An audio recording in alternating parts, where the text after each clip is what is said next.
All right, first thing we have are ankle cars. Grab a bench, or you could do this on the floor. Arm comes underneath your hamstring, and you're gonna draw circles with your foot, going clockwise and counterclockwise very slowly, slower than I am doing here.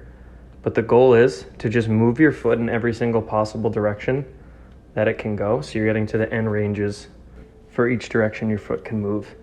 And just really put a lot of emphasis on feeling your anterior tibialis, so the muscle that runs next to your shin bone, as you pull your foot up and as you also turn your ankle into inversion. Next thing are tibialis raises. Get your butt up against the wall, back off the wall, go from a flat foot position and just dorsiflex your foot up. So pull your foot up as hard as you can and as far as you can. You really feel a burn in your tibialis right next to your shin bone, that muscle. Do 2 sets of 25. Shout out to the knees over toes guy. This did wonders for me. And then we got some single leg calf raises, pretty self-explanatory. I like to put my leg out in front and then just do 10 to 20 calf raises. A couple sets is all you're gonna need.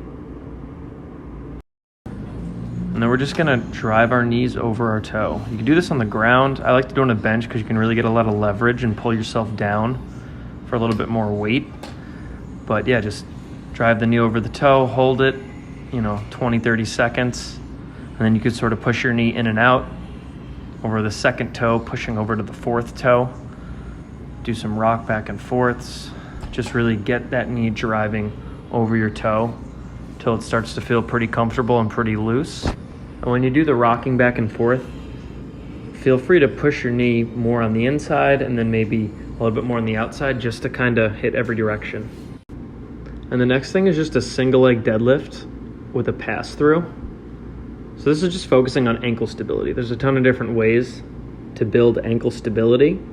Even just holding a single leg deadlift, you're going to be stabilizing through your ankle.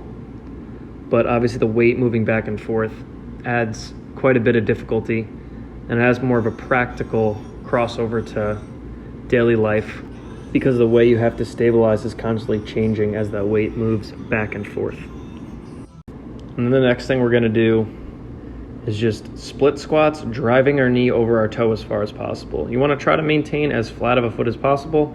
Obviously my heel's lifting just because my mobility in my right ankle is subpar, just from rolling it a lot when I was younger and never actually addressing the issue until I was in my 20s, so we got a long road ahead of us. But as you get better at these, you can load up with some weight